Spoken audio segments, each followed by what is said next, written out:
Я вообще эту выставку назвал «Голос Чатхана», потому что чатханов много, и у них у всех разные голоса.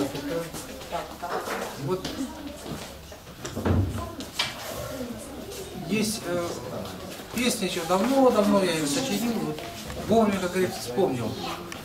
Слова написал мне Алексей Иванович Катажаков, музыка моя.